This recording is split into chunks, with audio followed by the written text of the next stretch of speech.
I was recording because I think, because we always need to. So today we have 2 videos, and then we are going to catch up a bit on our discussion of our readings. So I would like us to spend some time with the first 3 chapters of Allington kind of together, because I think he's an important grounding for us. It's a little dated, but I think it's still very relevant. So, and especially, the last 3 chapters we discussed are kind of, they kind of build on that first 3, but I think that first chapter especially really deserves some engagement on it by us. So we'll be doing that. And then we'll also address Johnston's first few chapters. I think it's first 4 chapters. And then if we have time, we will do mine with reference to kind of how we are going to think about what we do here. So these are all meant to be, again, grounding for our work. So Allington is very good about saying what really matters for struggling readers. That's, the research there has not changed dramatically where this is not relevant. I think Johnston cues us in on some of the ways talk happens in a classroom, and we're going to want to focus on that as well, especially with reading talk, that during reading talk it is so important, and that we're going to be focusing on that this time. I mean, running records are a great way to start our focus on that through assessments, but now we're going to take that even further. And then, of course, my article really talks about some of the ways talk can support or undermine actual strategy use. So as we're taking it to the strategy level there. So boom, boom, boom. That's the development. And if we don't get all the way there, we'll catch up next time as well. So then let me quick ask, is everybody assessing right now? Or it sounds like some people are in, how many people are assessing? Oh, not very many. How many people are on to the 10-10-10 stage? Okay. Yeah. Sarah, I know you're like kind of a yes. Great. Okay. So there's people are transitioning at this point from one to the other. It's a good place to be. I know that the assessment was due today. So some of you are still kind of in the midst, I imagine. Do you have the documents for the assessment? I still wasn't able to access them. Oh, shoot, you weren't? I went back and, okay. I will, so if you needed the documents and couldn't get them, let me give you extra time because, well, obviously you need the documents. So for those of you that need it, you can automatically have an extra week to figure that out. And sorry about that. No, thank you. And then do you mind if I just run out to my car quick? I have like my lesson sheet and my running record from the video today. Oh, sure. Go for it. Okay, I'll be right back. Thank you. Tanya, are you going to put them right on Canvas, or are you going to email them so that we have them? Canvas. Okay, so that's where we should look for them. Yeah. They're actually in the, because it's organized different than D2L was, they're in the assignment description. So okay. I'll go in there and redo that. For some reason, I have so much trouble with that. And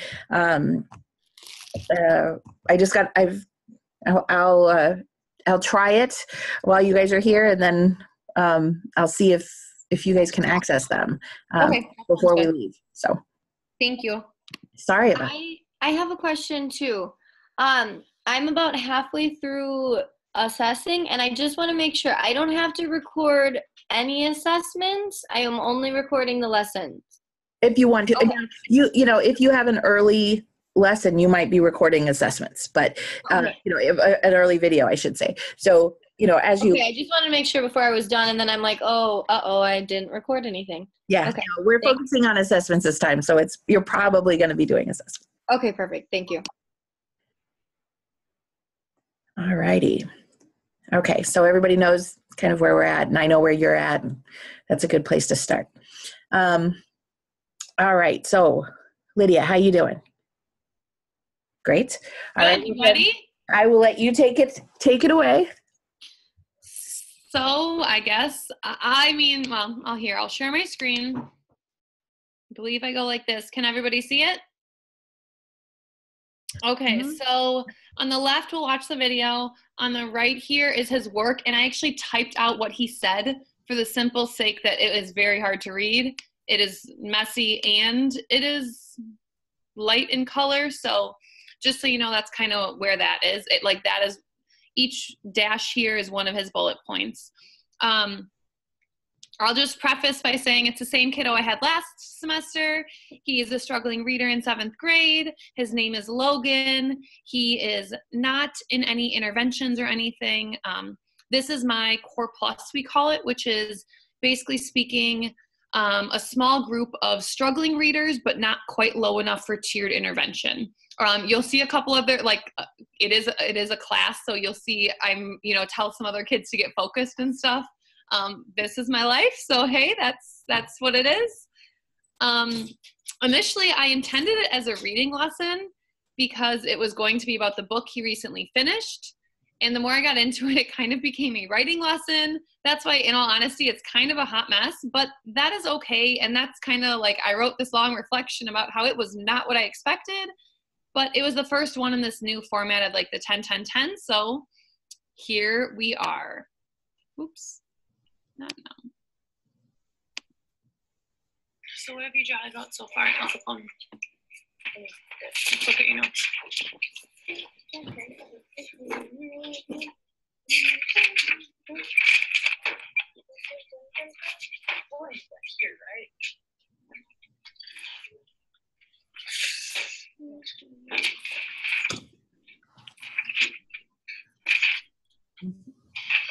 Okay, look for the post-it.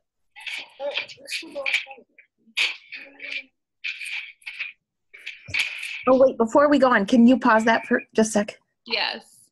I realized I have a question. So I know we're only showing 10 minutes. Are we seeing the first 10 minutes, second 10 minutes, third 10 minutes, or kind of a mix? The middle 10 minutes. So Great. we did a warm-up, and then this was meant as the writing task. Right. So we already did the warm-up, and now we're moving on to the writing task. He is just putsy. It goes for 10 full minutes. So if you want me to stop before 10, that's fine too. He just is an avoider, as you can probably tell. So everything is avoidance. Yeah. That's not unusual in this biz. Great. Thank you so much. Do we have any shots on phone? Somewhere. Find a recording or something. Watch myself later. That's the truth. Ooh, I think I found it. Right there. What's it about? Oh. Kid.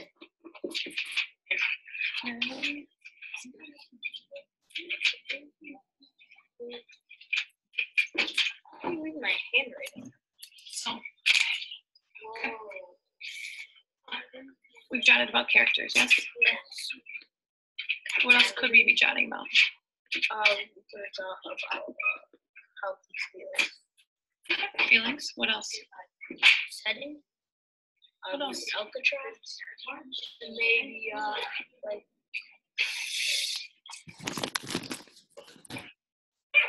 Maybe maybe history about this. History about Alcatraz. Okay. Anything else? We could jot more about characters, about their feelings, about setting, about historical. We could even think about themes since we just finished it, right? Okay. Which of these should we dive into today? I want to do historical because I know some. Okay. So, are we going to make like a double timeline, like the book and the history? Are we going to think about things that you already know? How do you want to set it up? Double timeline. Okay, go for it.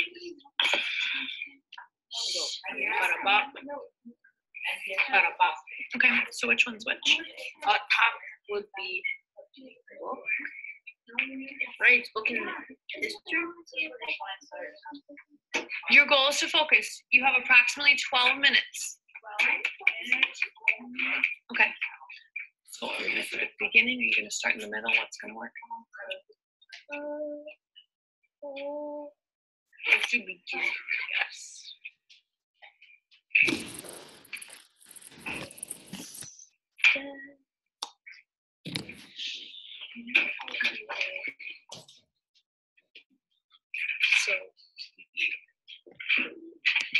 So like right now, I said like, what are things we could jot about with our reading?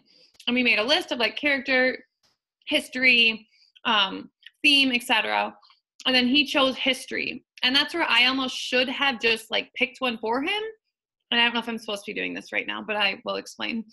Because he picked history and he just read Al Capone Does My Shirts, which is about a book on Alcatraz. He has like very minimal background knowledge, which I find out very soon, which is why we basically just did the first. He chose a double timeline. We basically just did the first one on the book because the second part about the history, like we were not ready for that step in life. So allowing him to pick didn't work out so well because what he picked, in my opinion, he wasn't ready for. So we'll keep watching, but just so you know, we're basically just working on a timeline on his book right now because even though he wanted to talk about history, you'll find out he has minimal historical knowledge. So that's kind of, just so you know, that's the background right now.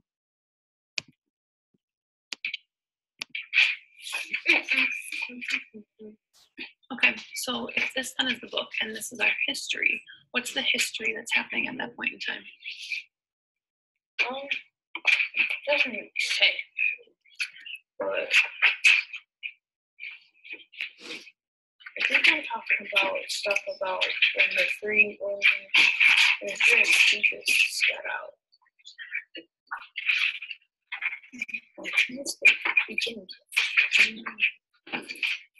The beginning or the end of the book? What? When the escape happened. Should we do the first think about history? Like, what does it tell you right here? What's the time period?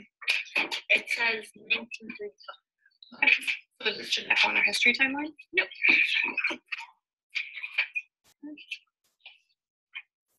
35? 35, my bad. 35. Okay. So let's think first about the book side, and then we'll think about the history side, because then I think we can almost make them relate.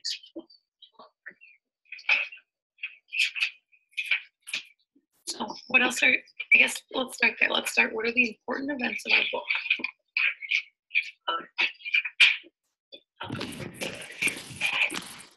When does that happen? How are you gonna make it happen?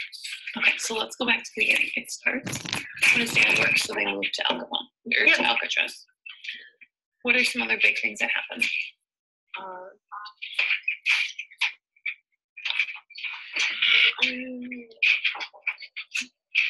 Let's think about it first before we jot it down. What do you think? I think.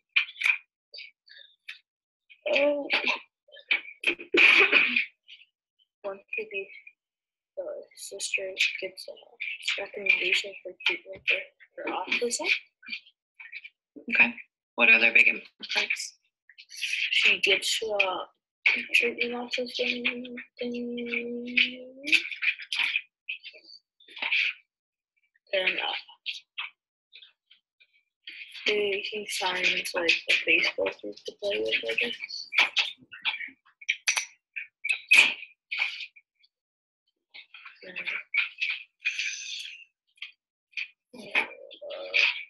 They think of a way to get money.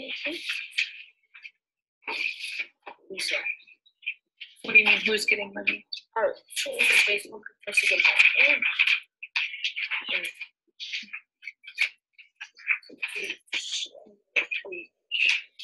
The page, I think it says A picture and then print it. Yep. What should I print? Let's take pictures. You can use your phone. Color is 401. Email it to yourself first. The baseball. I'm trying to get them. Anything else? What do you think of guys? I'm hungry, I think. I don't remember having this. How long ago did you finish it? It was the first book. Oh, but that's when you do your portfolio on? Yep. Okay. Oh no, we're doing portfolio on Watson's.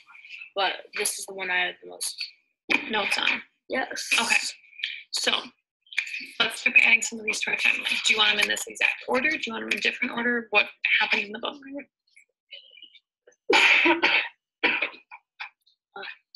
Those are just the ones I was just jotting down for you. Something about the sister being recommended for treatment. She goes to treatment, baseball group. Baseball, they would need to get money, so they have the idea of the laundry. Yep. Is there any other big things, big pivotal moments we should have on this timeline?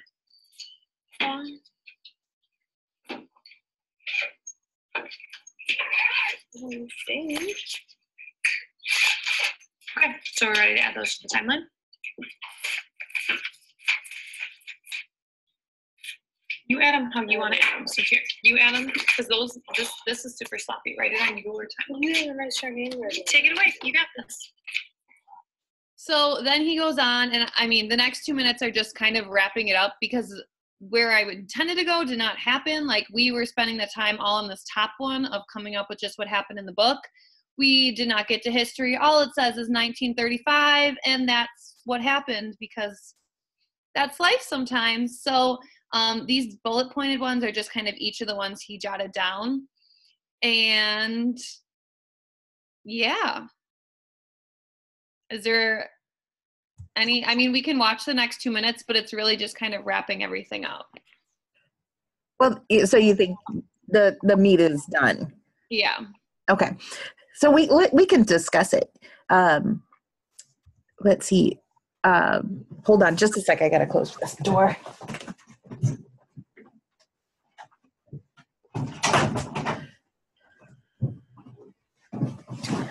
So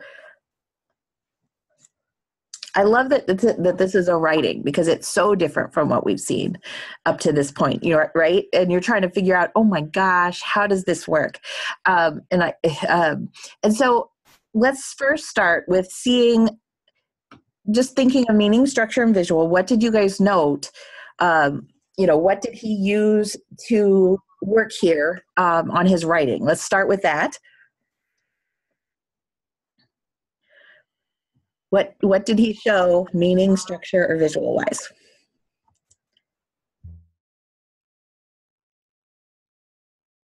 Well, for visual, I'm just kind of speculating that he used the timeline, and that's kind of real broad, but I really like that. Sure, it's a visual organization tool. He knew it, he used it. Would the timeline be a way for him to construct meaning or to show meaning too, so that he was able to put, you know what I mean, the events of the story in that chronological order in order to create meaning as to what was happening in the story? That makes sense. Yeah, exactly. He was showing how, some of the pieces of meaning he got, and some of them, and in this case, it's about lining them up in a sequence, right? Mm-hmm. And I guess that would go with structure too, because that's the way that most stories are structured in chronological order. So yeah, in this case, exactly. Yeah, exactly. And in many ways, that structure, and I'm not familiar with this particular book. Did he use any? And maybe Lydia, you can say, did any of the language also, I mean, thinking of structure as not only the structure of the book, but also the structure of the language, did he use any language from the book in particular? Not very much, in all honesty. and I like, that was part of my lesson plan too, was like the reflection of like, I'm still working on what's MSNV in writing, because to me, it's a lot harder to pick out. Like visually at one point he found the 1935 in the book. He like, the first page is like a map-ish thing that says 1935. Okay. And I pretty much like pointed it for him. I said, well, what year does it say?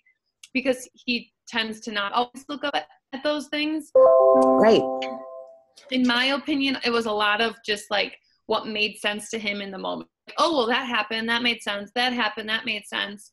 And I was jotting what he was saying on a Post-it, because he tends to be kind of scattered with his thoughts. And then when I said recopy it, he wrote it in the exact same order. So that's where initially, like, I didn't know if he wanted to reorder them.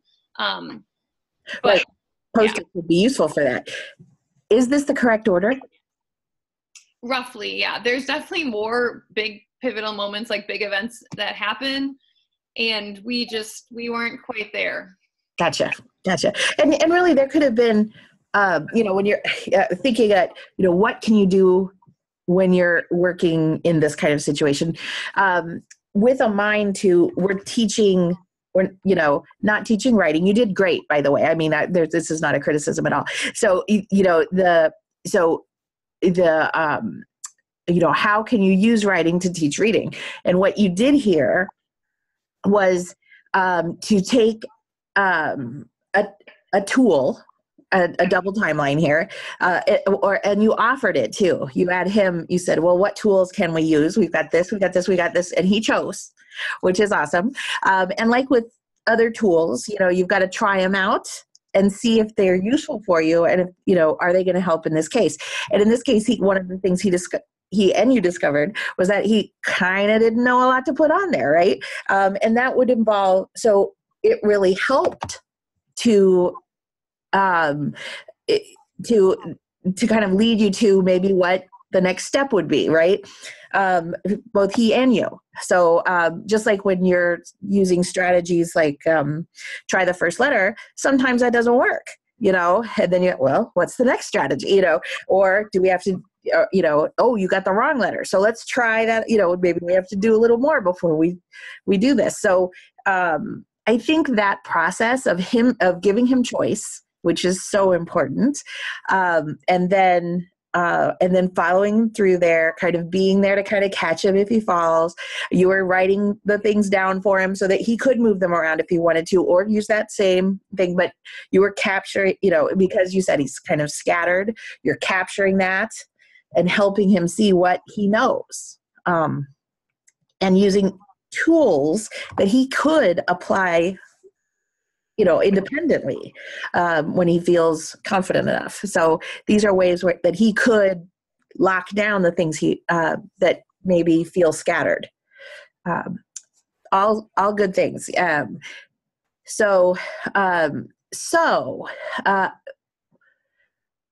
Some of the things I see with structure also is the fact that he created these sentences and sentence fragments, things like, his dad works there, so he moved. Sis got recommended. Is that sis or sister? Sis. I just typed what he wrote, so it just says sis gets recommended. Great. Sis gets recommended because he's using his own dialect structure, right? So sis is how he's going to put it. Yeah, that's perfectly legit. And then she gets treatment, baseball group, and he's learning. In this case, it's about using writing to help you understand your reading better, right? Yeah, it's a tool. They go back and forth, and this is a good way to use writing to further those reading skills. So this is right where he needs to be. And if he's having trouble, and it sounds like that might be the situation. I'm kind of using this as somewhat of a, like a teaching, like a help you guys understand tool as we go through, what can you do with writing? This is a great example. This kind of brainstorming around something he's already read, but maybe hasn't gone deeply enough into. Are you, let me ask you this. When you did running records and things and tried to find what his focus needed to be, what did you determine? He needs to use visual a lot more. Like, that's not his go-to.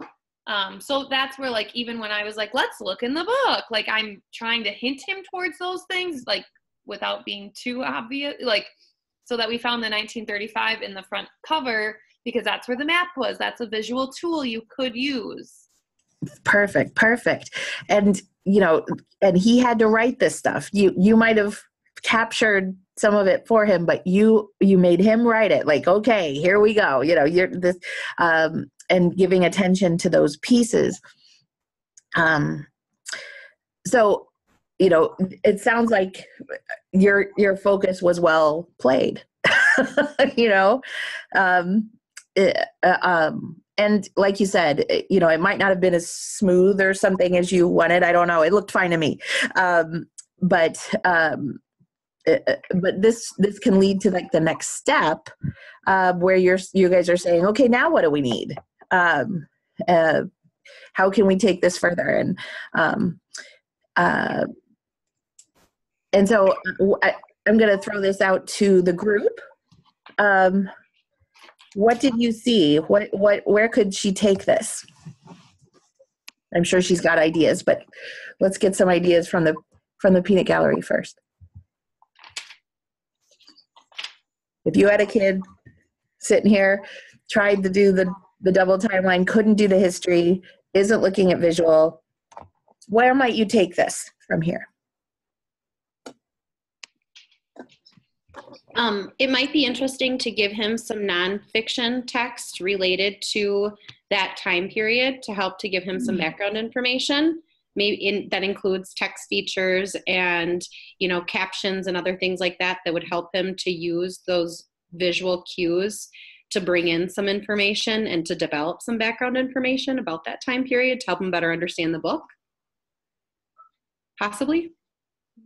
That sounds good. And I have to say, you're getting your hair done. Yeah, it's been a struggle. I've been trying to get it done for like 3 weeks now. So I'm like, yep, we're just going to do it right now. I love it. Hello. That's fantastic. Hey, this should be on some kind of ad for online classes. Oh, that's great. So, okay, that was a distraction for me. So I was like, oh, wow. What? Oh, wait till she gets to foil it. So, could you repeat what you said? Yeah. Nonfiction text, which is honestly my next thing too. Like, if you don't know something about the time period, go figure it out. In middle school, like, yes, I could find them an article. We're at the point where you're in 7th grade. If you don't know about Alcatraz, go find out. So that's definitely a next step for Logan. And you'll be there to help him with that when he goes, I don't know how to do it, where do I start? I don't know, or something like that. And I don't know. I'm channeling my 7-year-old, but where he might do it differently. So any other ideas? I could be understanding this wrong, but I think, I don't know, from what I heard you say, is you gave him choices about how to do his writing or choices about how to show like what he's read about, but then they didn't really know how to use the timeline. So maybe talking about the information that you gathered from the text and like the best way to show it, because if he doesn't know how to use that, maybe like explaining or picking out other ways that he could show it, or things that he's confident in, or like what, that wasn't really a tool, but like what organization tools work best with what information you've gathered. I don't know, does that make sense? Yeah, no, he jumped on the first idea I said, which is just so him, like, yeah, sure, I'll try it. When it's like, no, let's think it through, like I was like, this is one option. And he's like, yeah, let's do it. So coming from 2nd grade, usually I like tell them what they have to do. We don't have much choice. So the choice is great, but like, I know at a 2nd grade level, they don't really know what works best to organize what type of information they have. So, yeah. Kind of going off of that, and I apologize, I was a little in and out and distracted with getting my video stuff together, so I apologize if I'm like way off base. But building off what Hannah said, you know, even if like with him choosing a timeline, okay, like let's do a really quick timeline of like even just his life, like you were born, like, you know what I mean? Like just even like a quick, like 30-second, so he can wrap his head around the timeline as, you know, a process and a tool to help organize information. And then he can make that, and again, I apologize if I am totally flying it out of left field, but I mean, that would just kind of help him to, you know, make it meaningful for him and then try to apply it to the text. Yeah, we're working on tools. Well, and certainly, you know, this is a great place to kind of use strategies, because you want your students to be strategic with their tools, and learning how, okay, this one, you know, even maybe a debrief, like, well, how'd this tool work for us? You know, oh, well, it worked well here, but it kind of didn't give me what I wanted to hear, you know, and you guys could both debrief about it. Like, well, and, you know, you really didn't have as much to say down here. So we really couldn't fill out the history like we'd hoped. So maybe, you know, maybe we need to do more. Maybe we need to choose another tool. But let's, you know, what might be a better tool for the stuff that you want to say about this or something like that, you know, and talking them through, you know, how you choose and things.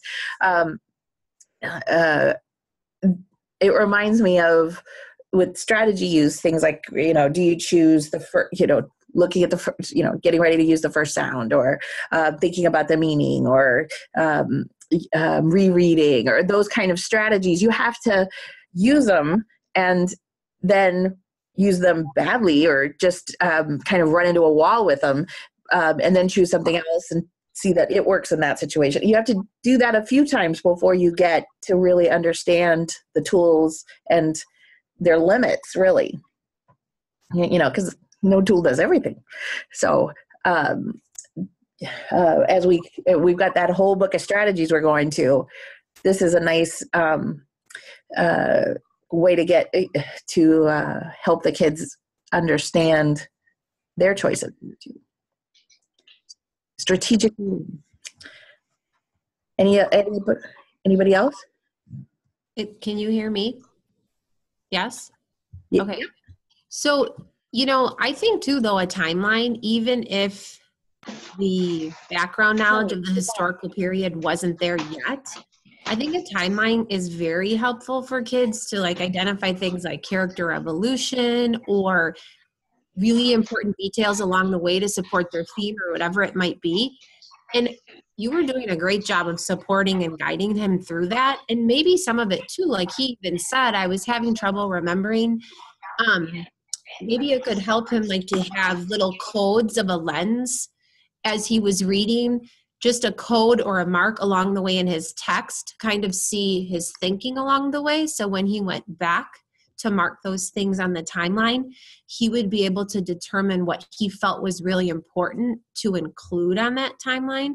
Because I know determining importance can be difficult for kids, or what lens they take at the beginning of what exactly they are going to mark, like whether it's character feeling, you know, if it's just that character lens or if it's something different.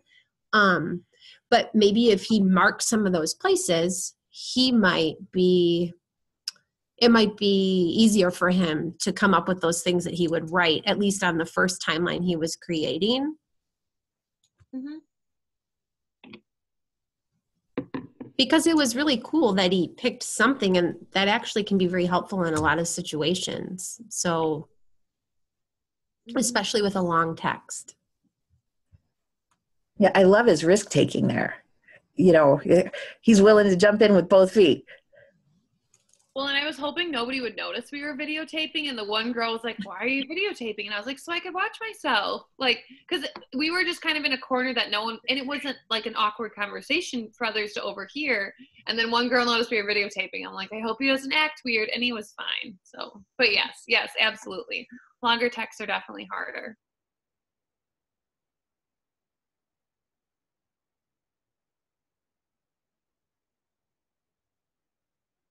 Any others?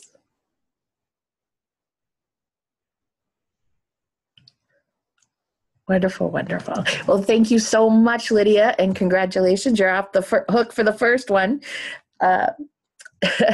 And thank you for kind of going so early and allowing me to kind of explore, what is the writing process, or not the writing process, but the writing piece of intervention in this case. Thanks.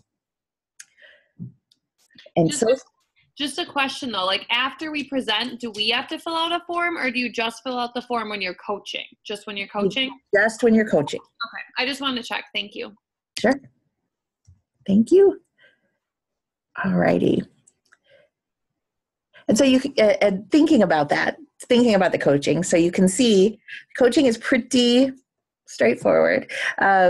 Basically want to make sure that you get introduced to the students and and what we're going to see. You ask about, any foci that the tutor would like to, any questions they'd like to ask, or any focus that they'd like us to have as we're watching. Watch it, and however you can get the information. Like it was great. Lydia had things typed out, and she was helpful with explaining what we couldn't really see, and that was great. So making sure that we get the information without her kind of she didn't give it away. Like, this is the answer. She left that up to us to watch and try to see where meaning, structure, and visual was, and what kind of what the next steps might be. So, and then at the end, as we're talking, making sure that the conversation, that everybody gets an opportunity to speak if they have something to say. I'm personally not one that likes to push people to talk, but at the same time, I do you're going to see, I have a lot of interest in discussion. And one of the things I think that is the best, if you can work it as the leader of this, if you will, is when you have conversations where we don't have that IRE pattern. And I can't remember if I talked about that in this class already. IRE is inquiry, response, evaluation. And it's a discourse pattern that is used really specifically in schools and not much elsewhere. So a teacher will ask a question, the student will respond to that question, either answer it or not or whatever, and then the teacher evaluates it. And we don't really have that kind of discourse pattern in other aspects of our lives. You don't leave a movie and say, hey, what did you think of the movie? And someone says, I thought it was good. And you're like, right, you are correct. We don't get that kind of pattern in most of our lives. But in schooling, it is part and parcel of what we do. However, it is that pattern. It's based on power, and certainly the teacher has the power of the grades and things like that. And Sarah, do you want to add something? I just have a question related to the 10-10-10 lessons. It may be a foolish question, but I don't know the answer to it. So I did one of my lessons today, and when I was filling it out last night, do you want us to do 2 readings with them? Like one's a running record and then one's a new reading? Yes. Well, can we hold that for a little bit though? Yes. Excellent. That's a really good question, and let's go through that in a little bit. Okay. Excellent. And then yes. So while that kind of power discourse, the IRE is it has its uses in a tutoring environment. It can create a very evaluative and kind of watched tone. So if you're constantly evaluating the students, they're less likely to take risks. So the more you can get a conversation that doesn't have that IRE combination in it and is more of a more casual, I guess, way of doing it, that can be useful for supporting risk taking. So that's something I'm going to kind of not push, but, look for. So, and I have to say, as I'm coaching, I guess, if that's what this is, leading this group, the best thing that I'm looking for are times when you guys can respond to each other, and I'm not always the one saying, "Oh, that was good," and everything. That the conversation doesn't always come back to me. That that there's a broader conversation, and that's always a sign of good things. So, so as a coach, that's one of the things you may give a try. Because even though we're leading the thing, that doesn't mean we have all the answers, and we shouldn't. All right. All righty then. And Sarah, let's answer your question, because I'm sure you're not the only one. So yes, in the beginning, there's a warm-up of some kind. And that's a great place for a running record. You can kind of keep track of what's going on with the students to see, have they changed in any way? Or, is their approach to this book any different than some of the other ones? So while they're reading something that they've read before is what the warm-up is. So, they're getting going. Maybe a lot of times if I have chapter books or something, something continuous that we're just reading a piece of, I might have them, I call it getting a running start. So let's remember where we were. First, we'll talk about it and then say, okay, let's read a little bit of it. And then I take a running record during that reading of, maybe a paragraph or two. And then they can get ready to read the next part. And at that point, you don't have to do a running record because you're instructing, but you might want to take note of what they struggle with, what they, how you support that, and how that works. So the new book is that new reading, and it's the last 10. And sometimes you can move it up or down. It's that order has its purpose for sure. But I'm not. There's reasons to change it as well. So so you can feel free to be flexible. But does that explain it, Sarah? Yeah. Because my second question was going to be: do we have to always do the writing before the new reading, or could we? I mean, I feel like especially for younger grades, it's sometimes easy to prompt, because you can get a lot out of comprehension questions and retell me the story and combine that into a writing prompt, but they can't do that if they haven't read the story yet. So with younger grades, but I will say that there is something to be said for also with younger grades, especially. For if you've got a skill or something that you're teaching that's your focus, you review a little bit, kind of get them solid on what you've learned up to this point. So they're reading. Remember when you did that, you're maybe reviewing strategies or reviewing words that they used last time or whatever it is. Words they practiced spelling or tried to sound out or whatever it is. And then go into the writing in a way that focuses on the new skill. So if you're trying to say use the first letter or use the last letter, you can use the writing to slow that process down and have them focus on that first sound, focus on that last sound. Maybe you fill in the middle.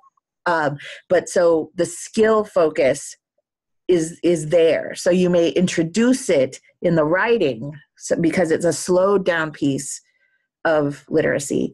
And then when they go to the reading, you're going to be looking for them using that first sound, using that last sound, and you're going to be supporting that during the reading. But of course, that goes by a lot faster. So hopefully they'll be kind of ready to at least start that process.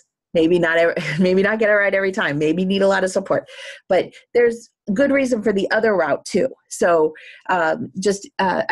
we're talking about using our tools strategically. This is exactly, on the teacher level, this is what the way we can do that. So there's the good reasons to do all sorts of things. for sure.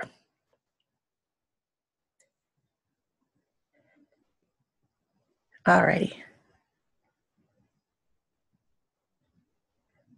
Okay, so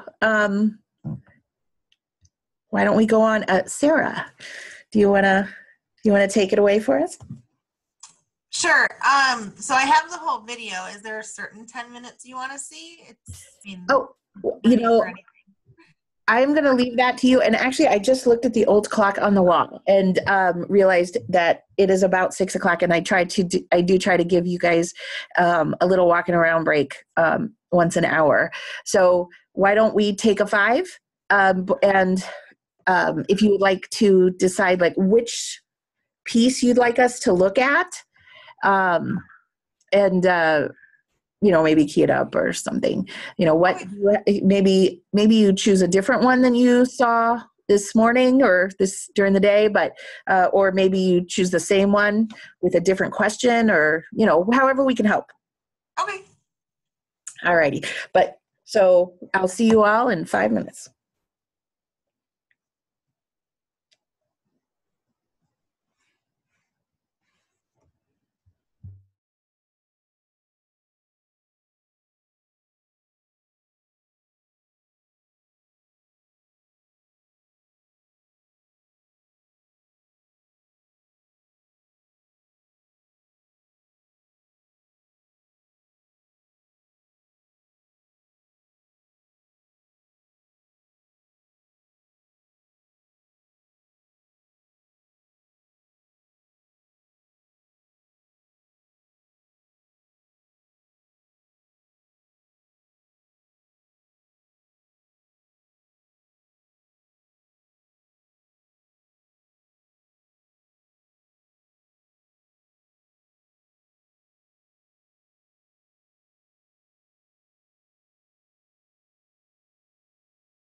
Hello, everybody.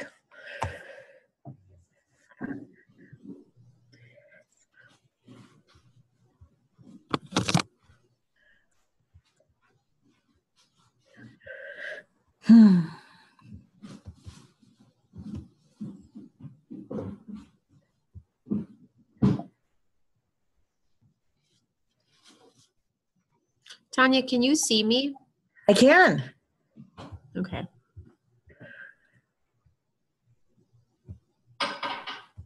I noticed your screen goes to like a pink.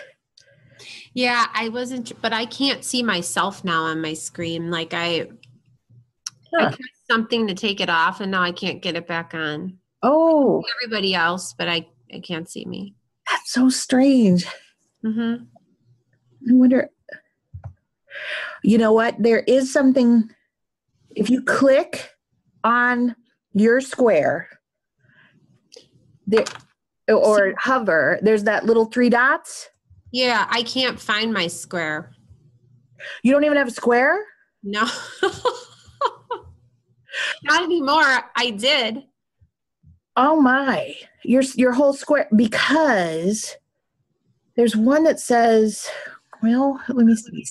Look in the top right-hand corner. It says show self view. Is it that? Yeah, Or you can make speaker view, gallery view.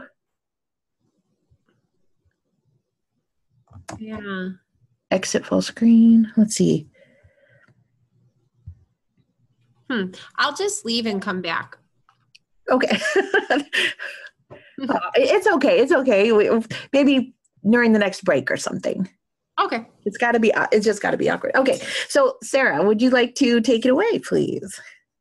Sure thing. So let me see if I can do this whole share screen thing.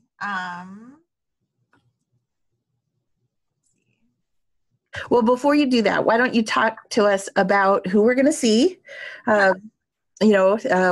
Yeah, it's a first grader, right? Yes. So Olivia is my first grader. I've been working with her since October. She is kind of unmotivated in the classroom, but she works pretty hard with me.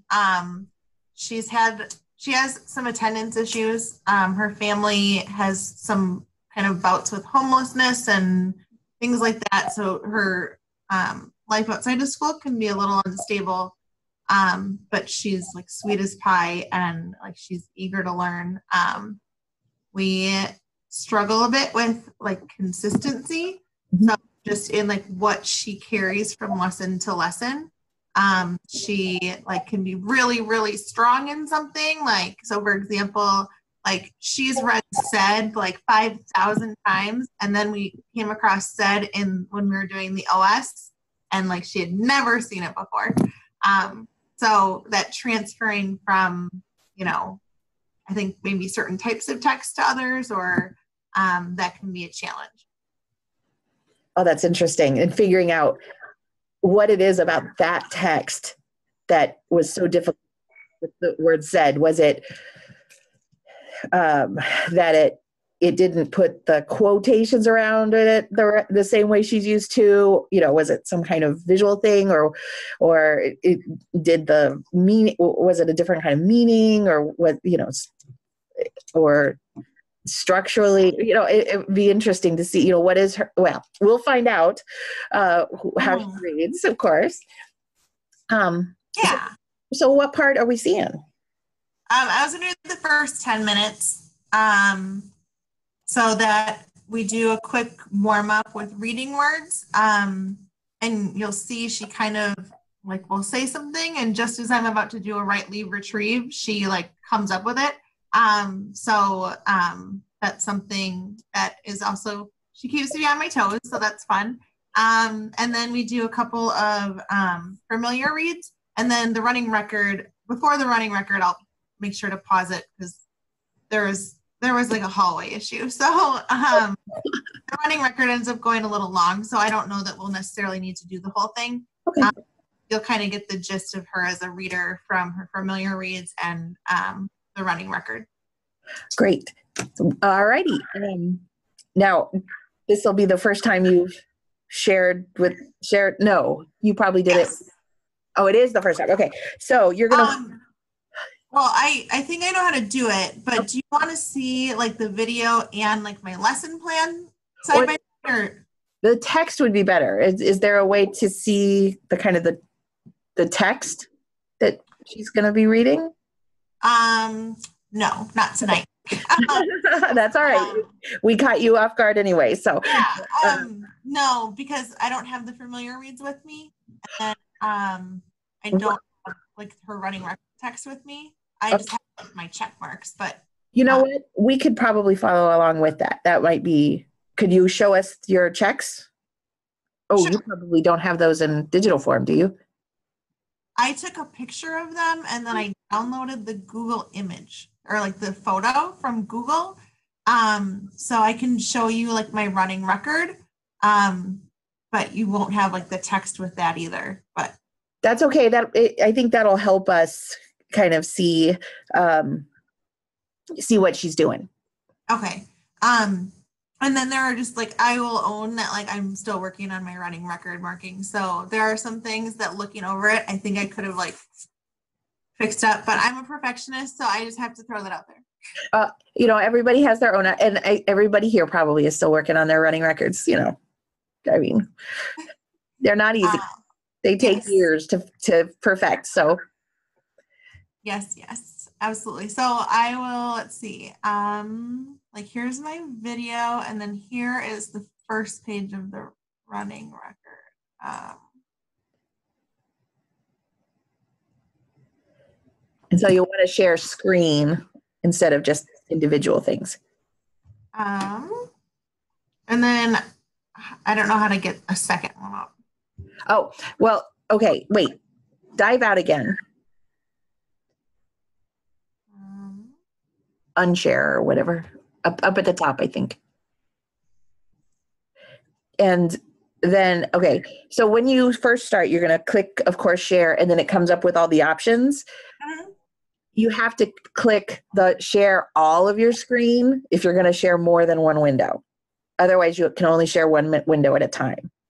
So in that way, make sure your bank information is tucked away or, whatever it is. And then am I able to like open something new or do I have to have it like prepped up? Like you can open if you're sharing screen, we're going to see everything on your screen. Okay. There we go. And then let's pull up, let's see, here's the first page of her running record. Great. And let me just get all of this out of the way. All right, are we good? That looks great. Perfect. Okay. Awesome. Here's Miss Olivia. And off we go.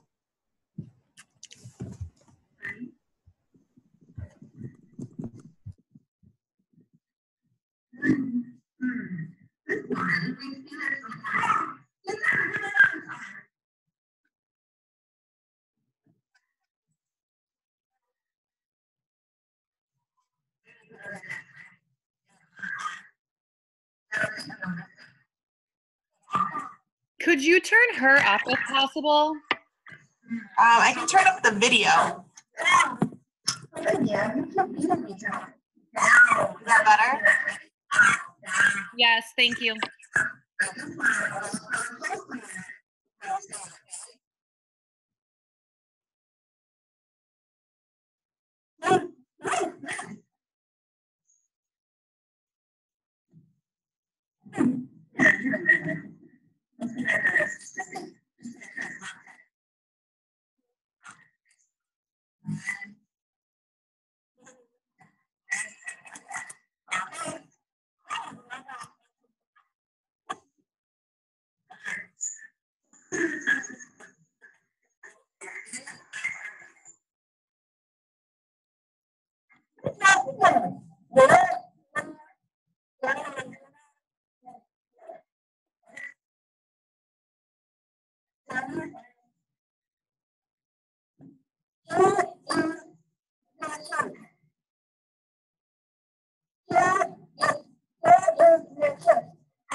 So the running running record, I mean, I can stop it at 10 minutes. It ends up going a little bit longer.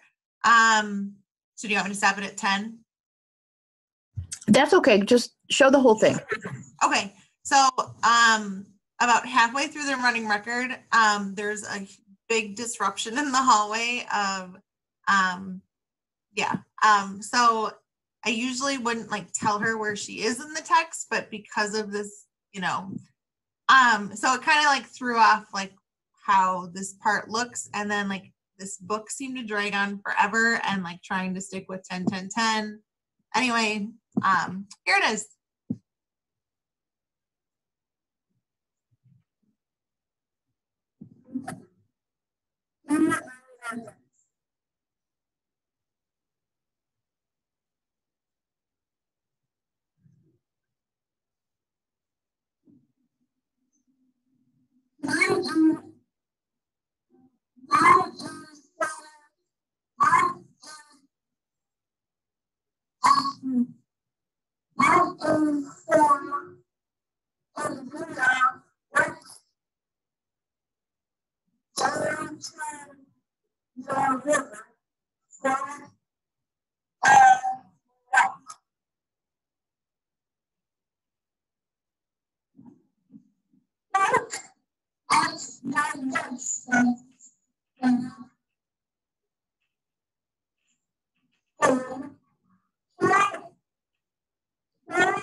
So that's Miss Olivia.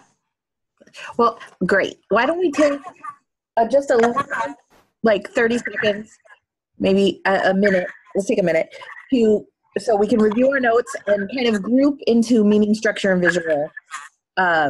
Since there's certainly a text here, it might take a little longer. So why don't we pause for that. Did anybody else have trouble hearing her? Was it muffled? I didn't know if it was just mine, but it was I thought maybe it was just my computer, but. Yeah, I just relied on the running record. Okay. I just want to make sure I don't have something wrong. That's all. Thank you. Yeah, it might be a little spotty. So we'll of course chat more when we come back and see if we can, figure it all out. It's all right. Okay, so let's take a minute.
All righty.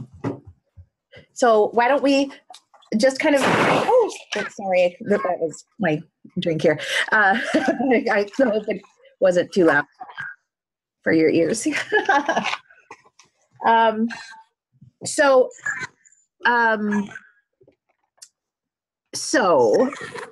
grouping loosely into meaning and structure and visual, what did you notice?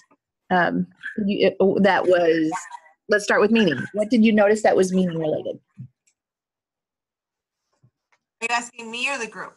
The group. Okay. Yeah, you can't answer. I was just trying to go off of what I did try to see when looking at her, but it seemed like pretty often when she turned the page, she would stop and look at the picture and then start reading at least a couple times. So then she's using the meaning there. Nice. A good observation, watching where the eye goes. It's not a for sure thing, but it's good evidence. Well, and a lot of it too, like the Sammy Sam happened numerous times where like to her it just made sense. So she just kept saying what she was saying, but she kind of still was saying Sammy and Sam and mixed them up a little. But I think overall there were a bunch of words specifically that it seemed like it made sense to her. And that's kind of what she said. I agree. The pictures appeared to influence what she was saying. I think what gets tricky for her too is that we've read a lot of Sammy books. Like Sammy is a dog. And like a lot of the books that we have access to, they repeat names. So it's like Sam, Sammy, like, you know, Ella and Emma. And, you know, so I don't think that helps either, that when she encounters something that's close or it has a part in it, like it's just in her head. I don't know if I missed this. What grade is she in? She's in first grade. Okay. And I'm sorry that you weren't able to hear it. It's funny because I could hear it perfectly clear on this end. So maybe The trials and tribulations of online. Yeah.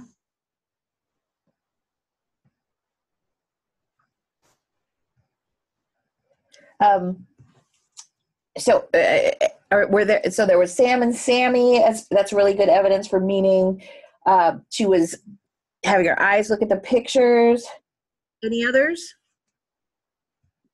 This is really just a shot in the dark, but where she swapped here and back, I would think, like, if someone said, like, come here or come back, I have no idea what the sentence was, but that was just a guess for me.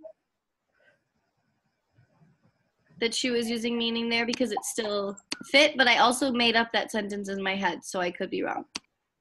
What did it make sense still, Sarah? Sorry, what do you know what page you're on? Like if you're down here on like page 15? Hold on, it definitely wasn't on the first page. Oh yeah, here come, here back. Yeah, right where you're pointing to. Yeah, the sentence was like he came back to Sam or something. And then she kept flipping around like here and come, which are two words that we've encountered quite a bit in like our numerous like Bella and Rosie books and things like that. I think she gets really caught up in like a text structure, you know, where it'll repeat like here is the, and so she really wants to start a sentence with here, and you know, even if the word here isn't there. And lots of books. That's like 50% of my kindergartners. Like they all want to say this, da da da, even if it says a completely different word. Yeah. Mm-hmm.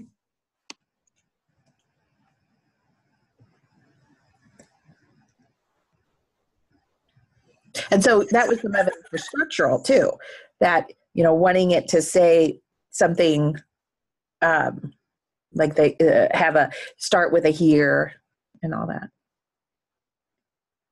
Yeah, and I guess right above that where it says is that for and after, depending on the sentence, that also could be something similar to the here and back where it would make sense in the sentence.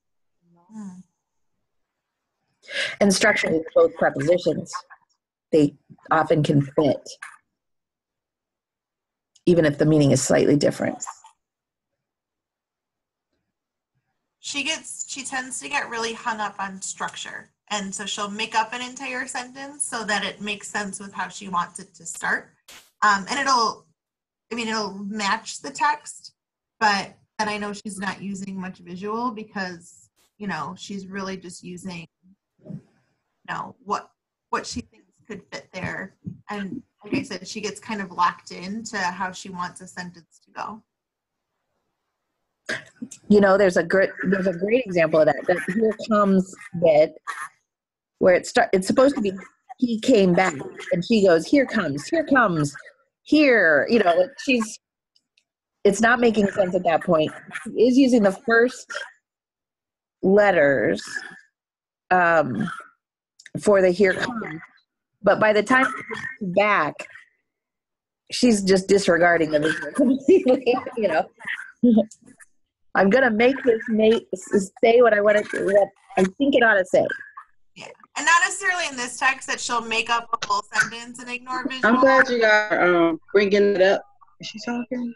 I'm glad you guys are bringing that up about the syntax or the structure. Can you hear me? Can you guys hear me?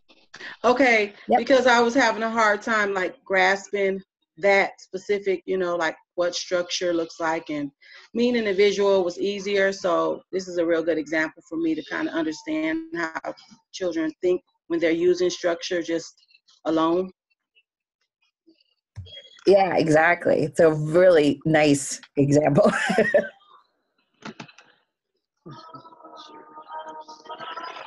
And even, like I said before, I'm a perfectionist, so looking at my running record earlier today and today, like there are so many things I want to fix up right now, but this is just part of the learning process. So I'm just going to own that right there. But you did capture how many times she reread. Maybe not every single one, but it's repeated for sure. Sorry, go ahead. She reads. Mm-hmm. That's like her go-to strategy, and you know, even if she doesn't need to, like she'll go back and like reread like an entire page, just to. And I think it kind of reorients her or something that she's. I mean, I don't think it's a bad habit or strategy at all. I mean, it may impact like fluency if we're like looking at, you know, smoothing that out of it, but for her to go back, she'll often catch herself by going back and rereading. And that's not uncommon with someone who's very strong in structure. She's going to want it to sound right. And if it doesn't sound right the first time, she'll read it again. You know, that makes sense. Or, yeah, well, it's you shouldn't say it makes sense. It's very common in kids that are strong in structure. Mm.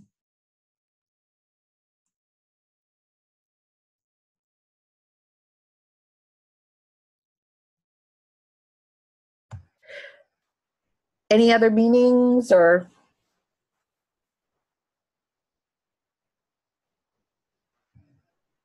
I noticed she, when you took books out or when she saw books she knew, she would smile. And I don't know if that's necessarily meaning, but it seems that she definitely is getting that joy of reading a little. She's got, some of that.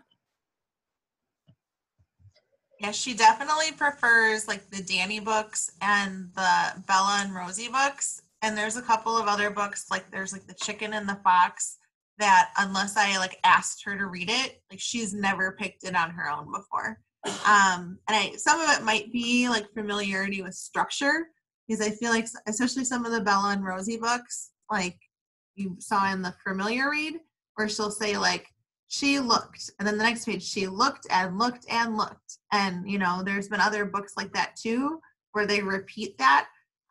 So I think there's some familiarity with how the book goes.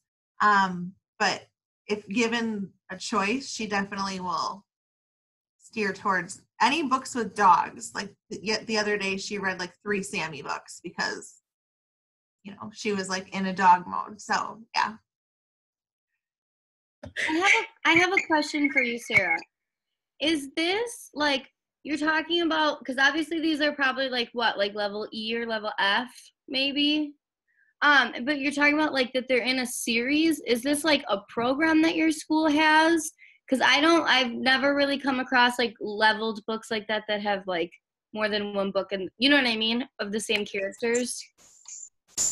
So they're like the Pioneer Valley books, and I'm blanking on some of the other ones. Like there's certain, like Mary, so there's certain authors where like there's, you know, a couple of them where like they take pictures of their dogs and then they like write a story to go along with them. And so then they have a series of those kinds of books. Tanya can probably like list out a few more. I'm drawing a blank. Like Mary Ruth books. There's quite a few of those, and like the Danny, and yeah. Publishers a lot of times will do that. Like, yeah, I remember the old Rigby books, Domini books that, you know, would have certain characters that would come back, and it helps a student, especially a struggling student who, you know, is a little leery. If they can have some success with one of those books, or kind of engage emotionally with one of the characters, you're probably a leg up. You're going to be more willing to do it and more engaged. Yeah, that's very interesting. I've never like come across all of my guided, like my levels A through F and G books, like none of them connect at all. They're all just random books. So that would definitely be something that I think would be good for my kids. I'll have to look into that. So thank you. Yeah. I mean, it's kind of sweet because she'll get really excited if we find a new Bella and Rosie book. Like, I try to mix it up for her so she's not, only reading a certain series. But, like, if I happen to find one in the next level, like when we're progressing through, I mean, I know she enjoys it. And, there's something, I think she finds some foundation and grounding in that. So it's something that, and it's kind of fun because, like, Bella and Rosie now have a puppy. So, like, she can see how the little dog family is growing. But it's also kind of cool because it's real pictures. So, like, you're seeing them, like, doing real things. So that's kind of a fun way of doing it, too, that it's not like the Sammy books where it's all illustrations. So. Very cool. Thank you. I will never forget. I had a student years and years ago who's probably a father himself now, but he was a tough kid, attacked teacher. I could tell you stories. Anyway, real tough kid. Very cool. And he loved the Little Bear books. I mean, these aren't the Little Bear books that are famous, but these were just level Little Bear books about a little bear and a mama bear and a daddy bear. And they would find blueberries and it was a big deal. And, you really can't predict. It's whatever they latch onto, they find success. And then they're much more willing to take risks and kind of go a little further with those books. It's a good thing to look for sure.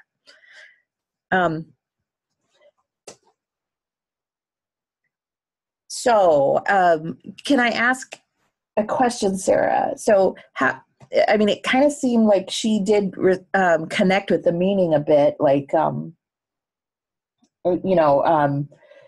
of making comments like, why did the duck, what was it? I don't know if I wrote it all out. Why did he chase the duck or something? How is she doing with meaning in general? I mean, I think in general, she really kind of, like, I think she really wants to create meaning with what she's noticing, either like in our book introduction or like drawing, like someone mentioned, like drawing her attention to the pictures. Like that's like her first stop is to check the pictures and try to gather from there. I mean, I really think most of the time she does try to like keep the meaning when she's like, using the structure or like, so it's like she's not throwing in random sentences that have nothing to do with the story. So I do think she like really relies heavily on meaning, but then also structure to like make it try to make sense. So I think we're just working on a lot of, reading through words. That was something we've really had to try to overcome since October. She was always a stop at the first letter and then like throw something in.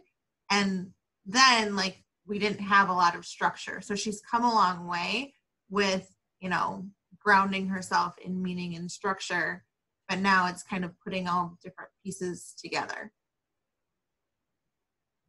Well, and let's talk about visual. Where did you guys see her using visual? We talked a little bit about the here and the come theme.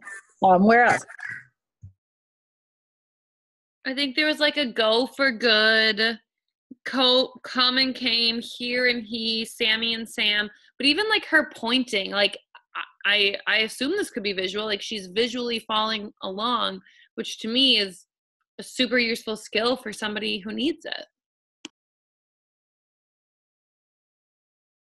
Yes, and pointing is definitely evidence of using that visual because she is definitely pointing, and she's at a stage where she should be, right? Because without that pointing, she's going to get, her eyes aren't trained to kind of do the left to right thing quite yet. She'll need that, and we all need it when things are hard. So yeah, definitely. And she is reading through some words when she has trouble. She will use that as a fix-it strategy. She did that several times, I think, independently on her own. So you can see your work paying off there. Because when I look at this, it seems like she is doing a lot of balancing of her cues. Probably more so now than ever before, back in October when you started.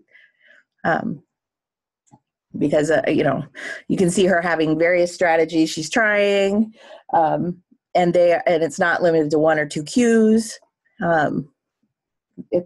She's got some choices, and she gets some success as a result. So it's awesome. She didn't appear to appeal to you really either, which I thought was really cool. It seems like with the balance that she has, she's using many different cues. That really was really cool to see, especially that you just explained where she started. Like, what a celebration of where she's at now. Because I think often we all see kids automatically appeal and look and say, oh, please help me. Tell me what I should do or give me a clue. And she did not appear to do that at all throughout the entire time. No, she actually, it was something that I trained out of her, I guess, because I wouldn't give her anything. Yes, you did a great job of like, hey, I'm just here to take these notes. You can do it. It's something that, even because I get coached through like my REI, the intervention program that I'm a part of. And like, that's something that they always comment on my poker face with her, that like, awesome. That she'll, and once in a while, and she didn't today, but once in a while she'll look to me and I give her nothing. And I've also reached a point where I'll ask her, like, when she'll kind of stumble a bit, and I'll ask her, like, did that sound right? Even if she got it right, because I want her to build her confidence. And at first she'd be like, and then she'd go back and reread it and she'd like, yes, it is. But now she knows if I ask her, like, she doesn't question herself, it's like, yeah, it is. And she'll even sometimes go on to explain how she knows it. So there's a lot of things that were habits for her, like the appealing and things like that, it was like a bit of tough love. You're not going to get it from me. But I think she's gotten a lot stronger because of that. You can tell she's definitely internalized those pieces and those scaffolds of support, and now is relying on that herself and seems confident by using different things to figure it out rather than appeal, and definitely see that. Thank you.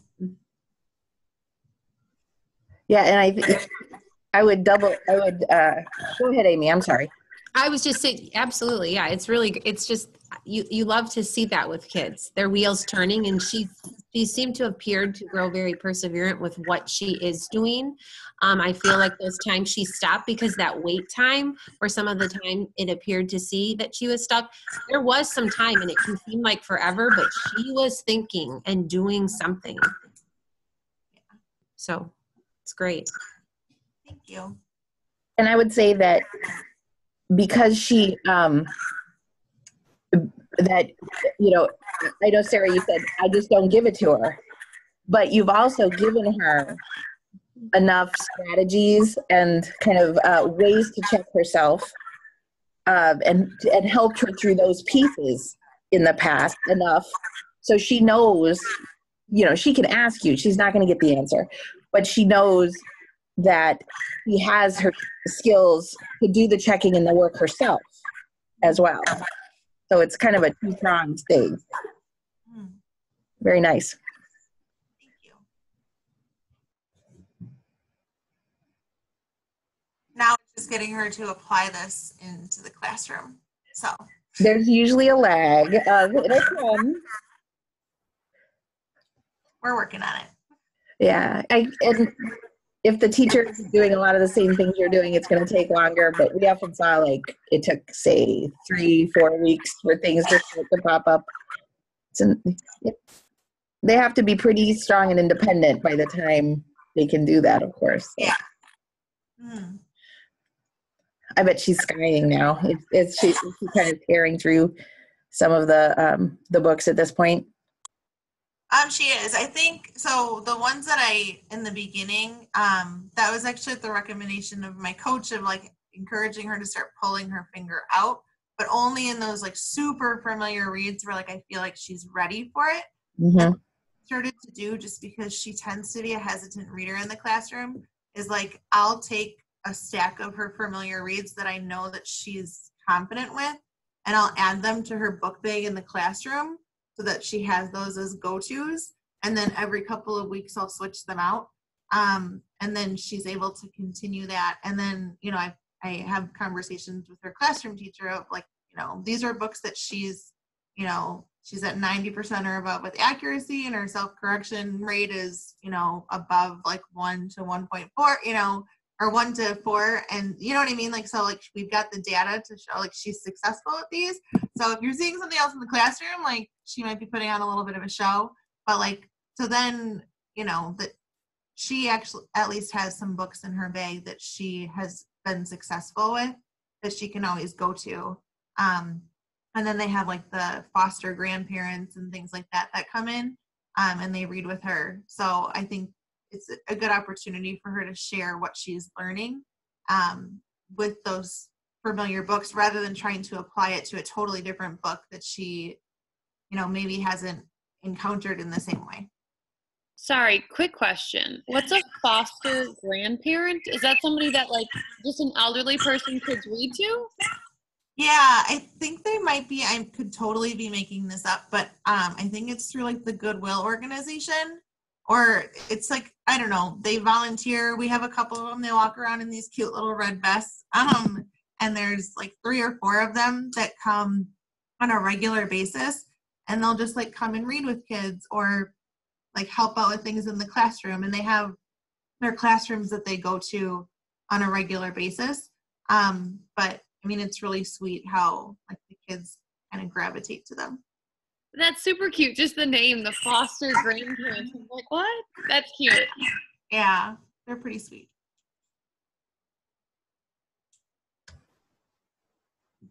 I would just add one thing about the pointing. If you're going to start weaning her off the pointing, maybe not cold turkey. You might teach her, instead of the hopping, because she's hopping, you might show her how to drag at first, and that'll allow her a little more fluency. And then you can kind of tell her, when you don't need it, you can pull your finger away, but when you do need it, bring it back in, and so that she knows it's a tool to use when you need it. The back and forth. I'm sure you're working on that, but for other people too. All righty. Is there anything else anybody wants to say before we finish up?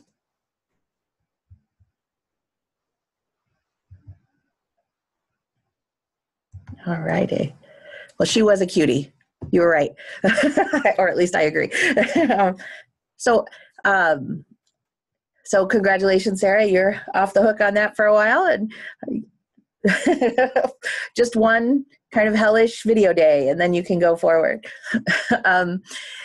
So at this point, I'm looking again at the old clock on the wall, and why don't we take 5 minutes, and then we'll come back and we'll start talking about Ellington. We'll just briefly, and then go into Johnston. So I'll see you in about 5.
All righty.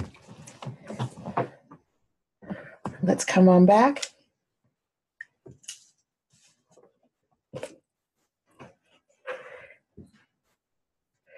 So thinking about what really matters for struggling readers, I know that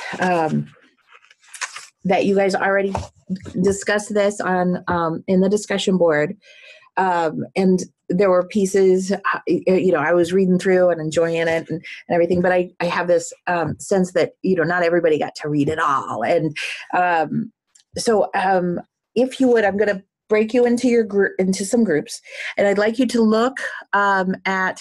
Well, very closely at chapter 1, and maybe at some of the others as well, and try to pull out the things from your conversation and from your reading that really stood out as just so important and so something that we need to capture as we go on. Things that we can't forget. So if you would do that, I'm gonna just kind of give you maybe 7 minutes in your groups to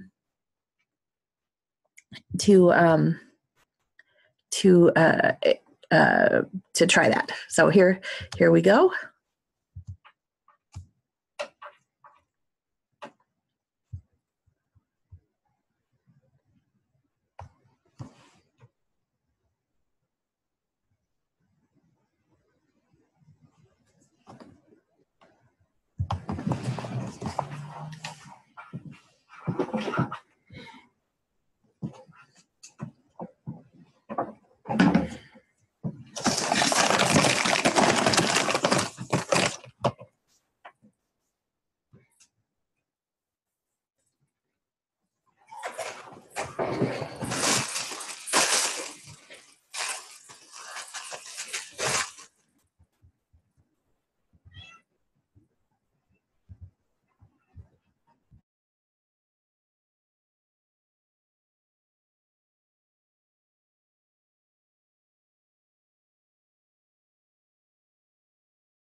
Hello, everybody. Now everybody's back. Okay. So hello. So what did your groups talk about? What do we need to kind of write down in our notes to make sure that we do not, we don't let it go and forget about it?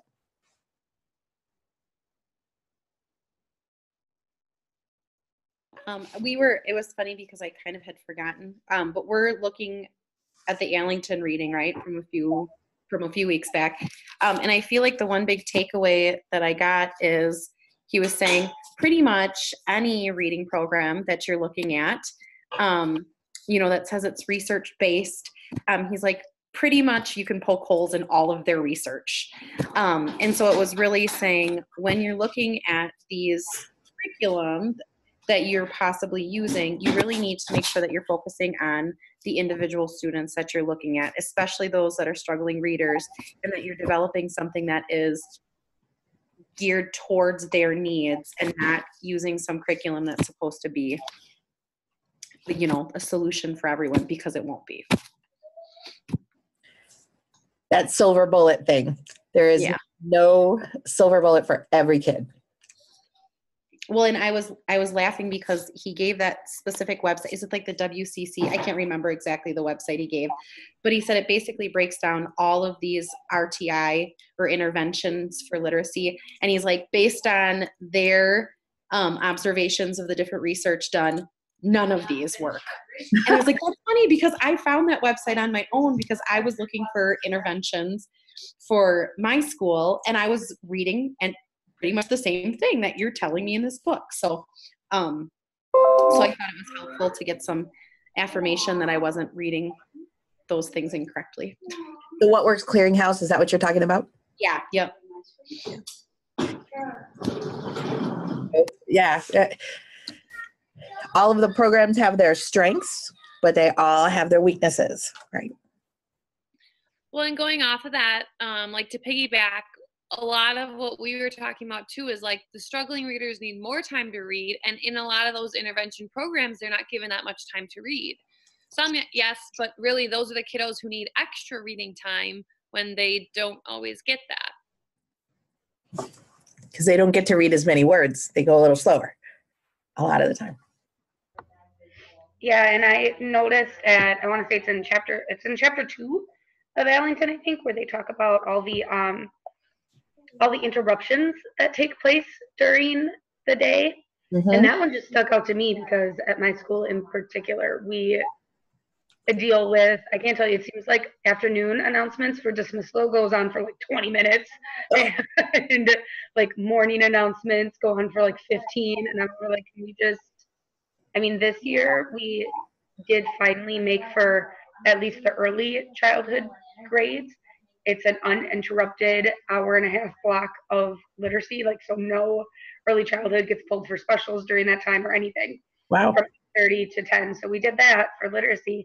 I was just curious if any other schools like tackle this same sort of problem with, like specials interrupting your time, or kids are in speech programs or extra programs, and like what other, like how your schools maybe tackle it, like designing your programs so that you have enough reading block.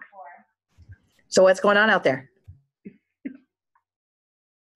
I just had 2 IEPs in the last 3 weeks. So we really tried this time to, when we changed the times and we changed the minutes and everything, to figure out okay, where can we push and where can we pull? And then we actually sat down and figured out times. Trying to see then, okay, he can get reading with me and then he can get pulled and get reading with you. So, it's not perfect, but at least trying to wiggle around times, because you might I ended up pretty much swapping times with another class, and then it ended up working out for both of us, and we just had no idea. So just sitting down and being okay, so he needs to get pulled for these 30 minutes. Where can we stick that? But that's just special ed, so that's not everyone.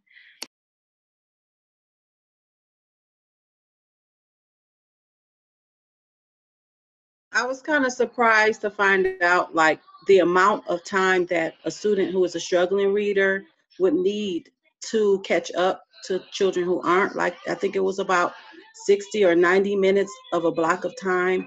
And I'm not sure if that was per day, but I was really like surprised by that. And, but it was also emphasized on one part that children who are struggling readers may lose what they learn over the summertime. And so that if teachers or schools do something as simple as give out books over the summer, that they can keep them from losing a lot of what they learned.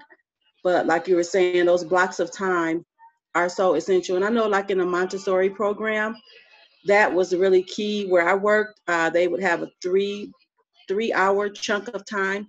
And it was just like you were not really supposed to interrupt the classroom or the flow of the classroom, or, you know, the teacher would really be at, you know, kind of uncomfortable with that because of the flow and the focus of the class.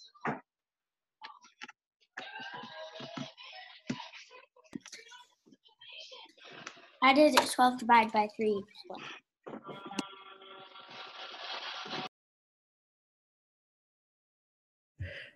Right, that summer slide, so important, so important. And I think he talks about interruptions, both in kind of interruptions during the day and kind of disrupting that flow of that we know is so important for learning, but also interruptions, you know, just in when you're reading and whatnot as well. So those are great pieces to keep with us. And the idea that struggling readers need more time, not less time, you know, of actual reading. Great. Is there, and let's see, I've got no reading program is a silver bullet, basically. They've all got their strengths and weaknesses, but there's nothing that is like the end all be all. Focus on the individual. And that certainly make sure you're meeting the needs and celebrating the strengths of each individual. And then struggling readers need more time, interruptions, and summer slide. Is there anything we're missing? I think it was from this reading. I'm sorry, because I've got a lot of readings going on in my head. Understood. Was he also talking about how it's so important for them to get reading at their level across content, so throughout the entire day? In here, I can't remember. I know I was reading that somewhere, but that was something that really stood out to me because I feel like that's something that I'm really frustrated right now with at school, because it's so hard. And like in literacy, it's easy. We're really, you know, we're doing readers and writers workshop. So the kids are choosing books, and it's easy because they're able to choose books at their reading level. But then when they go to social studies, I love our curriculum, but the text is really difficult. And so it's really hard because, I mean, yes, we can find supplemental materials that might be at varying levels, but for them to actually get, you know, the same information as the other students and for them to feel confident with what they're reading, it's been a struggle. So the curriculum that we were demoing, I guess next year they're going to get leveled text, which is awesome. But that's something I've always struggled with, I feel like, in the other content areas. So I don't know if that was from this reading or not, but I think it was.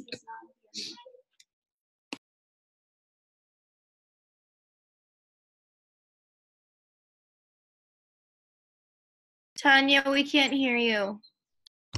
Thank you. I was going to say, I think you're probably going to get a lot of the people who teach older students who don't have that writing and reading time to say yes. You know, I to agree with that kind of, you know, what do you do and how hard is that across the content areas?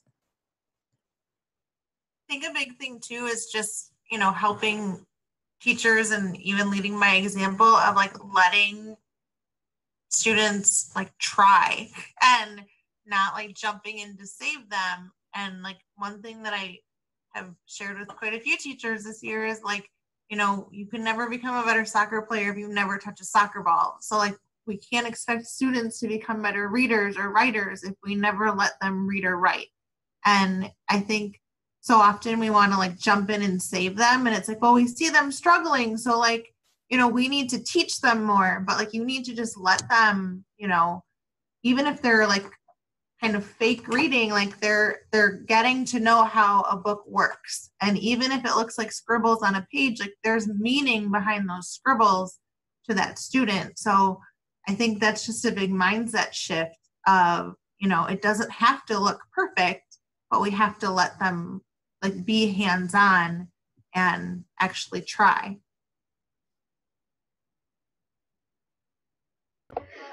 That's why I was really bummed when my school dropped the drop everything and read component of the day. You know, some schools still have that, a designated time where you just let the kids read, like just let them hold a book and read. So I've now, like I told you, my morning announcements go on for what seems like an eternity. It usually repeats the whole thing. So my kids now know their routine is after they do the pledge, they can all get a book and read through the entire announcements. What a great solution. Oh, that's great. Very cool. Very cool. Is there anything else we're missing?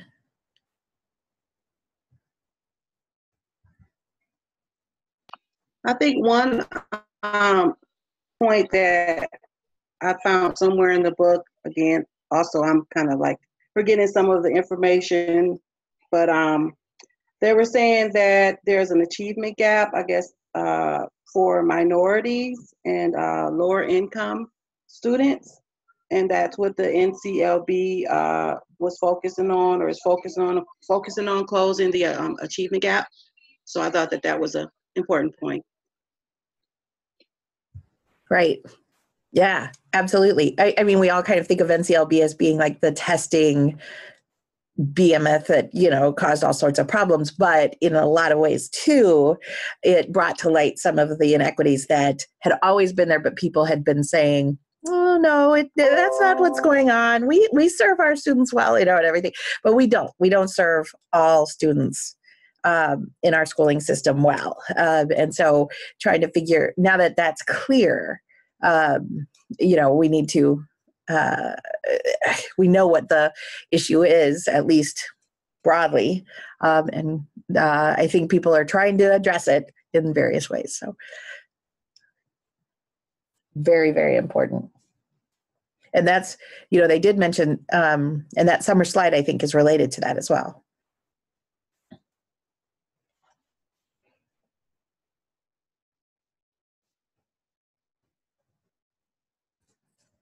All righty. Anything else?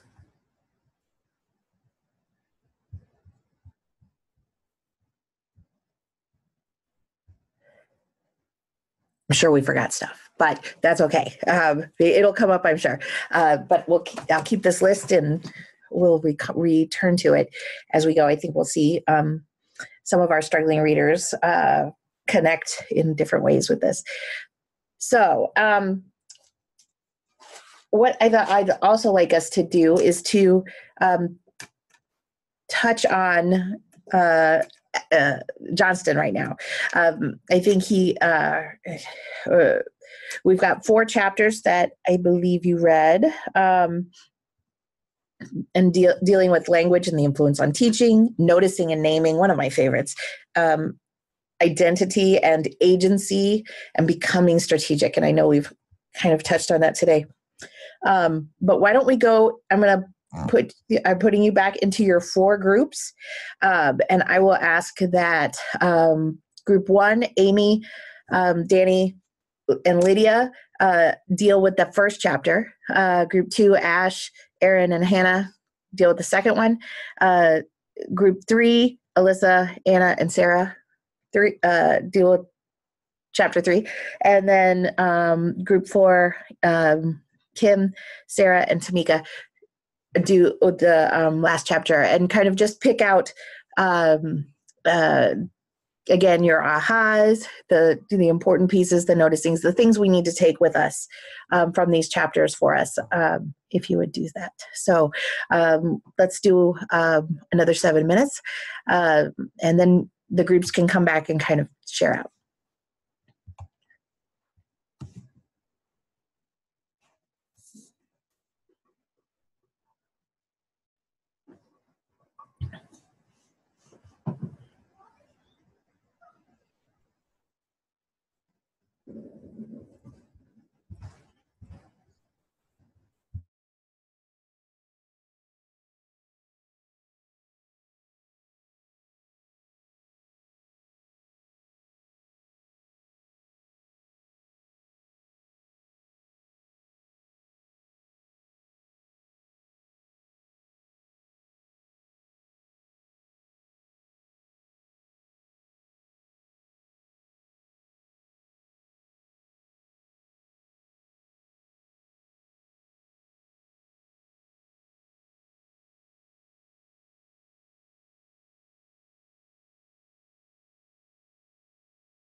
Hi, everybody. Welcome back. Welcome back.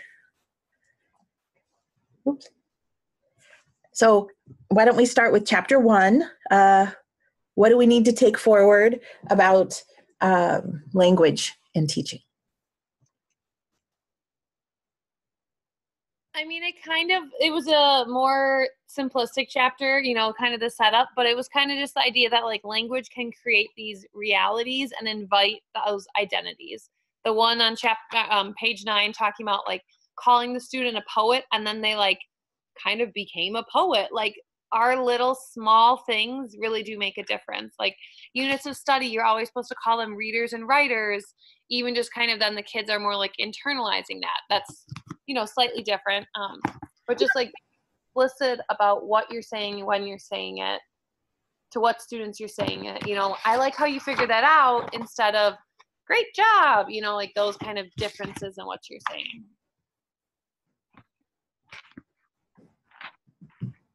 We also kind of related that to just more of like to build on that, the feedback piece, that it's great to help somebody feel, accomplished and give them a compliment, but there's a difference between compliments and feedback, and how that powerful feedback can be life-changing and also builds that transfer piece or that internalization piece. And I was bringing up, like, even when you're conferring, how you think about the words that you use and say and what you're showing to the student of that why. And, readers do this. I notice you do that, those pieces and those words that you use really support that. So.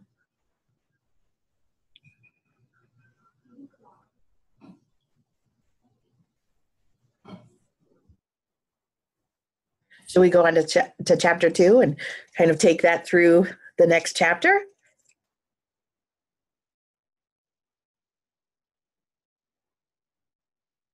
What did the chapter 2 group talk about? I think chapter 2 comes down to it's titled Noticing and Naming, but it's a lot of that metacognition stuff, like what do we notice about what we're doing? Let's name what we actually are doing. And in there, on page 19, it gives this quote about building internal control. And essentially what that means is like a learning system that's self-motivating and self-checking, that kids can monitor their own learning and they can actually monitor and check for themselves without the teacher always having to do it.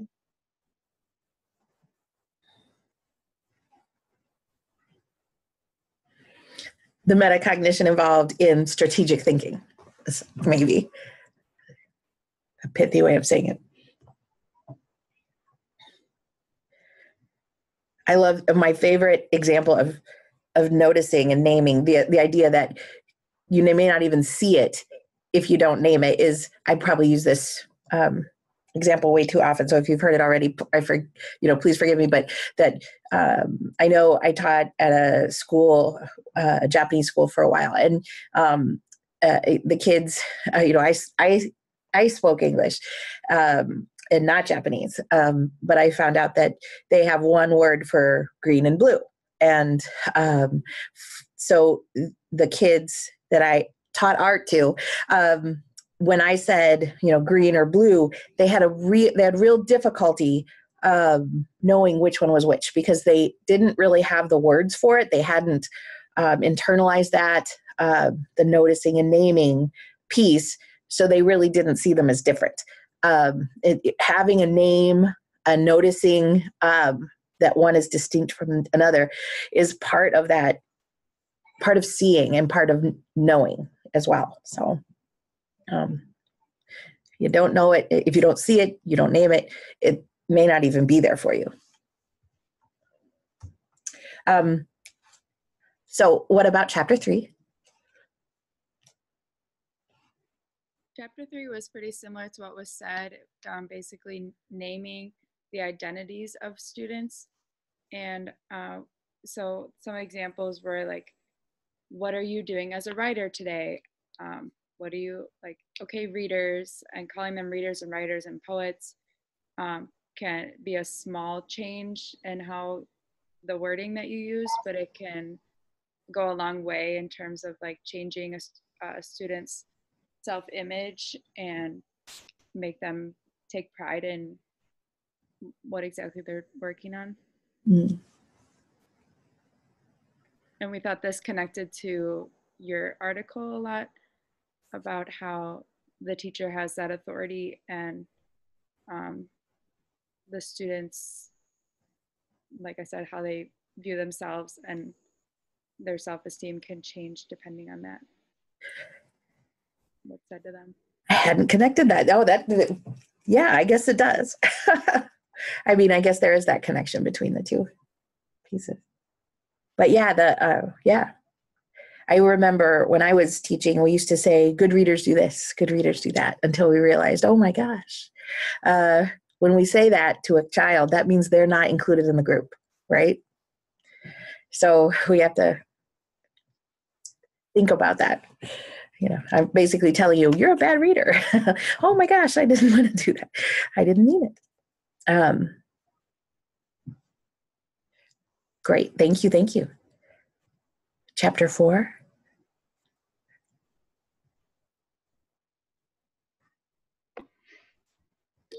Okay, I can talk briefly.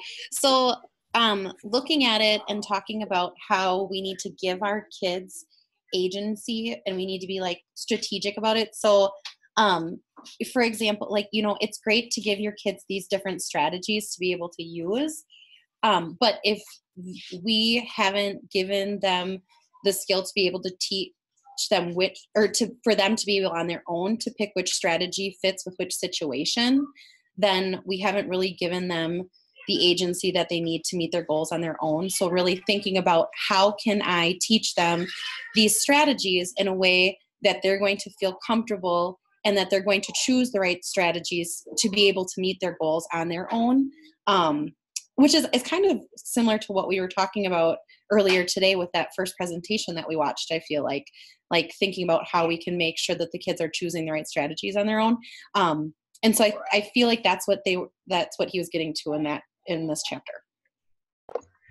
I think it was also we also kind of talked about how you're supposed to be like strategic in your choices as well to lead towards your like strategy of promoting agency. So instead of just, you know, throwing together a hodgepodge of daily 5 choices and saying you get to pick your own, be very strategic on what you are putting down in your daily 5 so that it's helping them form that sense of agency. Like, oh, I need to work on digraphs, so I'm going to pick this section for phonics or something. Be strategic in what you put out for them.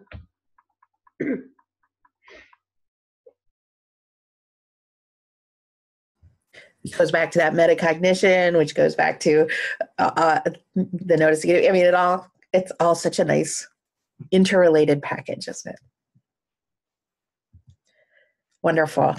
Well, very nice job, guys. I think these are going to be important as we go forward.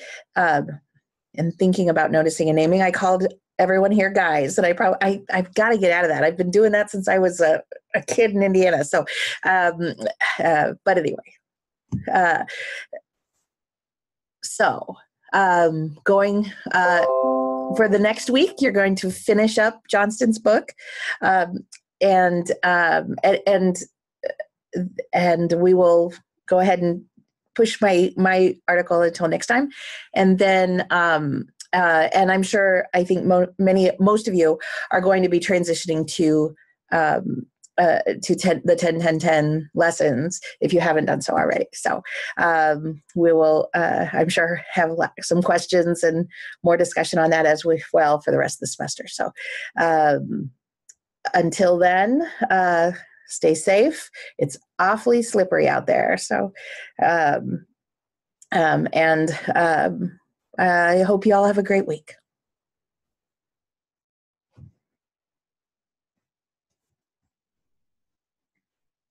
And I know there might be, I'm hanging out like I always do. So let me know who needs me.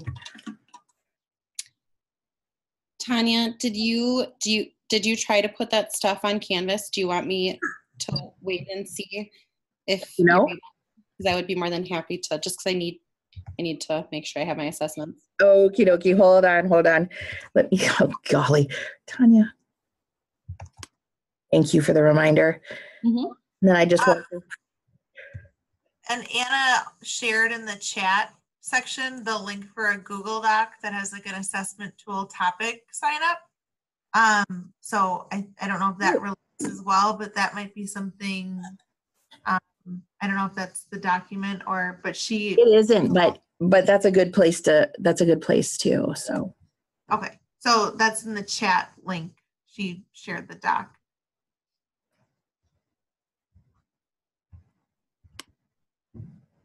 All right. I'm going to try to get this working for you here.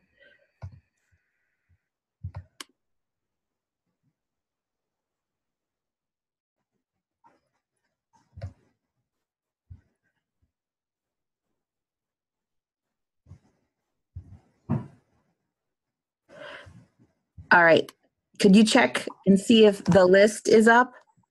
If that's what I really needed to do there. Sure. Let me double check. That worked for me. It opened up a Word document for me. So yeah, it should be arranged by meaning, structure, visual. So do I go into assignments? Yep. Yes. And then, right here, this list. Yep. It looks like I'm getting. Yep. I'm good. All right. So I'll do that for the rest of the stuff in there. So now I know what my issue was. What happened was I saved too many things at once. It can only save one thing at once. So it just doesn't do the others. It just blocks everyone. So I've got to remember. Awesome. Thank you so much. I really appreciate it. Can we just get that to you by next Wednesday, or when would you? That sounds great. That sounds great. Okay. Sounds good. Thank you. Have a good one. You too. Take it easy. Thanks.